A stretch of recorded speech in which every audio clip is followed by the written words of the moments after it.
Welcome everyone, स्वागत है आप सभी का एक बार फिर से। आज के बुलेटिन में लेकर आए हैं हम आज की ताजा खबरें। देखते हैं क्या क्या खबरें हैं।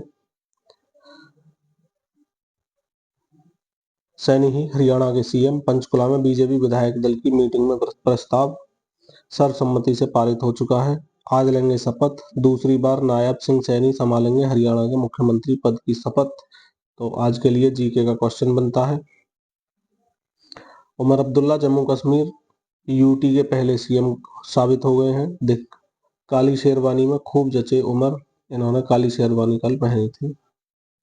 और यहाँ पर राज्यपाल बंडारू दत्तात्रेय जो है, उन्होंने नायब सिंह को मिठाई खिलाई, यानी सरकार बनाने का ये दावा पेश कर चुके हैं।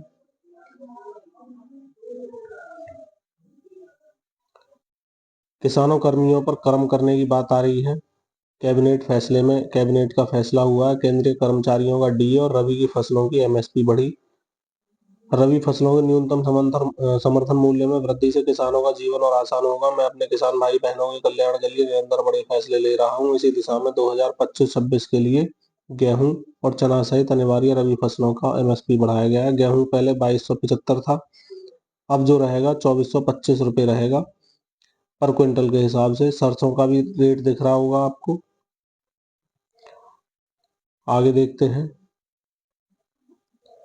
आज की सबसे बड़ी खबर यह है कि कानून की आंखों से पट्टी हट चुकी है, हाथ में आया संविधान। तो क्या था पहले? 17वीं शताब्दी में लाई गई यूनान की देवी की प्रतिमा, न्याय की देवी जिसे हम अक्सर अदालतों में देखते हैं, असल में यूनान की देवी है। उनका नाम जस्टिया है, उन्हीं के नाम से जस्टिस शब्द आया है। और उनकी आंखों पर पट्टी बंधी हुई थी, और जो दिखाती है कि न्याय हमेशा निष्पक्ष होना चाहिए, उसमें अपना पराया नहीं दिखना चाहिए। 17वीं शताब्दी में एक अंग्रेज अफसर पहली बार इस मूर्ति को भारत लाए थे। ये अफसर एक न्यायालय अधिकारी थे। 18वीं शताब्दी में ब्रिटिश राज ने न्याय की देवी जो है, इनको मूर्ति का सार्वजनिक रूप से इस्तेमाल किया था। अब देखते हैं। ब्रिटिश विरासत से निकालने की कोशिश की गई है। सूत्रों के मुताबिक मुख्य न्यायाधीश का कहना है कि भारत को ब्रिटिश विरासत से निकलकर आगे बढ़ना चाहिए। उनका यह भी कहना है कानून अंधा नहीं होता और यह सभी को समान रूप से देखता भी है। सूत्रों ने बताया कि मुख्य न्यायाधीश जो है हमारे वर्तमान श्रीमान चंद्रचूड़ जी, उन्होंने कहा है कि न्याय की देवी का स्वरूप बदल जाना चाहिए। उन्होंने कहा कि प्रतिमा के एक हाथ में संविधान होना चाहिए, ना कि तलवार, ताकि देश को यह संदेश जाए कि अदालत संविधान के अनुसार कार्य करती है। तलवार हिंसा का प्रतीक है, लेकिन अदालतें संवैधानिक कानून के अनुसार कार्य करती हैं या न्याय करती हैं।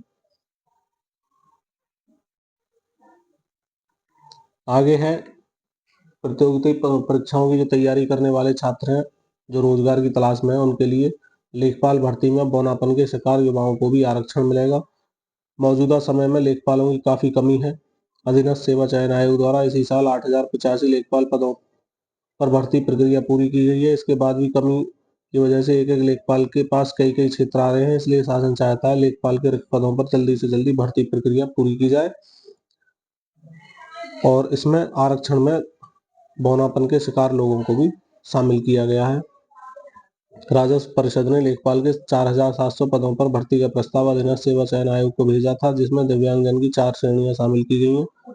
कम सुनाई देना, कुष्ठ उपचार वाले, तेजाब हमले से पीड़ित, एक से अधिक तरह से दिव्यांग होने का आरक्षण का लाभ देने का जिक्र था इसमें। तो देखते हैं कब तक ये भर्ती आती है। वीआईपी सुरक्षा अब सीआरपीएफ के हवाले कर दी गई है। राजनाथ और योगी आदित्यनाथ को उन्नत सुरक्षा प्रोटोकॉल दिया गया है। केंद्र सरकार ने वीआईपी सुरक्षा से आतंकवाद निरोधी कमांडो बल एनएसजी को पूरी तरह हटाने और अत्यंत जोखिम वाले 9 अति महत्वपूर्ण लोगों यानी वीआईपी की सुरक्षा अगले महीने तक सीआरपीएफ को सौंपने का आदेश दिया है। आधिकारिक सूत्रों ने बुधवार को यह जानकारी दी है। सीएचएसएल 24 की उत्तर कुंजी जारी हो चुकी है। कर्मचारी चयन आयोग एसएससी ने combined higher secondary level CHSL exam 2024 की टीयर 1 यानी कंप्यूटर आधारित परीक्षा थी ये, उसकी अंतिम उत्तर कुंजी बुधवार को जारी कर दी है। एसएससी ने 6 सितंबर को टीयर 1 का परिणाम घोषित किया है। इसके अलावा सफल असफल अभ्यर्थियों के अंक भी जारी कर दिए गए हैं। अभ्यर्थी आयोग की वेबसाइट पर अपने पंजीकृत आईडी और पासवर्ड के माध्यम से लॉगिन करके अपने अंक भी देख सकते हैं। बारिश में धुला टेस्ट का पहला दिन, भारत न्यूजीलैंड टेस्ट सीरीज शुरू हो गई है। अंपायरों ने निरीक्षण के बाद खेल रद्द करने का फैसला लिया। बारिश के कारण भारत और न्यूजीलैंड के बीच पहले क्रिकेट टेस्ट के पहले दिन बुधवार को कोई खेल नहीं हो सका है और अंपायरों और मैच पदाधिकारियों ने दोपहर 2 बजे मैदान का मुआयना किया, जब दिन में पहली बार थोड़ी देर के लिए बारिश रुकी, लेकिन हालात को देखकर तो 34 बजे खेल रद्द करने का फैसला कर लिया। 27 को पीसीएस प्री परीक्षा टालने की जो औपचारिक सूचना है वो जारी कर दी गई है। हालांकि इस मुद्दे पर काफी रस्साकसी हो चुकी है, लेकिन औपचारिक सूचना अब जारी की गई है। विद्यार्थियों की संख्या को देखते हुए परीक्षा की नई तारीख 7 और 8 दिसंबर को प्रस्तावित है। प्राविधिक शिक्षा विभाग की प्रवक्ता परीक्षा जो है वो भी स्थगित हो चुकी है, जो ये 20 अक्टूबर को थी। आगे हॉल ऑफ फेम में शामिल नीतू दूसरी भारतीय महिला। एबी और कुक को भी मिला आईसीसी का यह सम्मान। 182 विकेट, 107 अंतर्राष्ट्रीय मैच यानी टेस्ट और वनडे मिलाकर इनमें नीतू डेविड ने लिए हैं। आईसीसी हॉल ऑफ फेम में शामिल होना बेहद सम्मान की बात है। मैं इस विशिष्ट क्लब का हिस्सा बनकर रोमांचित हूँ। नीतू डेविड पूर्व स्पिनर हैं, इन्होंने अपना बयान दिया है। भारत में अच्छी खबर है टेक्नोलॉजी के मामले में कि भारत में 2030 तक शुरू हो जाएगी 6G सेवा।